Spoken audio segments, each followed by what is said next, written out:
Hello friends, let us now learn some important WBC abnormalities. So WBC abnormalities. So if you see, first we have hypersegmented neutrophils. Hypersegmented neutrophils. Here in the neutrophil, it will have lots of lobes. In hypersegmented neutrophil, it has more than 5 lobes. Normal is 3 to 5. Okay, so it will have, obviously it should have more than 5. Then we can call it as hypersegmented neutrophil. So this is present in megaloblastic anemia. We have this hypersegmented neutrophil. Okay, Next we have to learn about hyposegmented neutrophil. Hyposegmented neutrophil. This hyposegmented neutrophil is also called as Pelger-Huet anomaly. Pelger-Huet anomaly, here the problem of Pelger-Huet anomaly is in the genetics. Okay, then in hypopigmented neutrophils is called as pseudo-Pelger-Huet anomaly. It is pseudo-Pelger-Huet anomaly. It occurs in myelodysplastic syndrome and CML. So how does this look? So this hyposegmented neutrophils, here there should be less than 3 lobes of neutrophils. So here they are.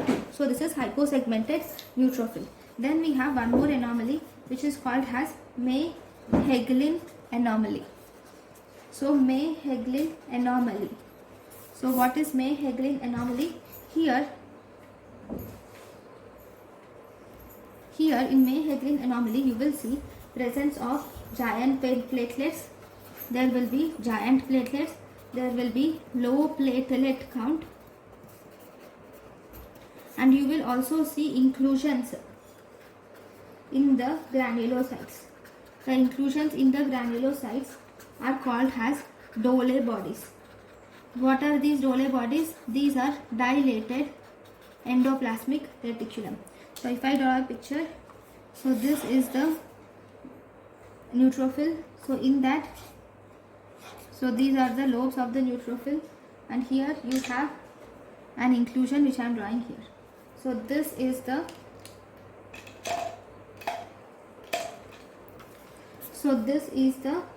Dole bodies. Okay, so this is about May-Hegelin anomaly. So next, if you see, the next anomaly is presence of, what do you see in Chediak-Higashi syndrome?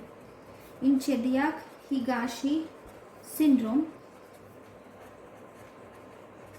you will see presence of, if this is the lymphocyte, neutrophil, so there will be these are the lobes of the neutrophil, and you will see some cytoplasmic granules.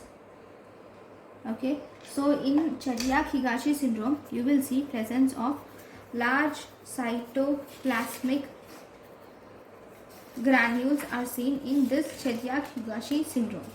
Okay, then we have one more anomaly with large cytoplasmic granules, which is called as Alder-Rayleigh anomaly. So what do you see in Alder-Rayleigh anomaly? Here you will see that this is the neutrophil, and these are the lobes of the neutrophil. Okay, and now here you will also see granules.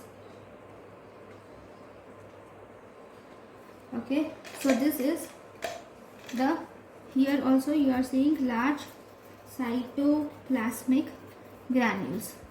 So this is Alder-Rayleigh anomaly. Okay, so how are you going to differentiate it? That is just by the size of the granules. Granules, if they are small, or whether they are medium, or whether they are large, based on that we can differentiate the cells. If there are small granules are seen in infections. Medium granules are seen in Alder-Rayleigh anomaly, you will see medium granules, whereas large granules are seen in Chediak-Higashi syndrome. You will see large granules. Okay, so this is about the granules in the different types of WBC abnormality. Thank you for watching.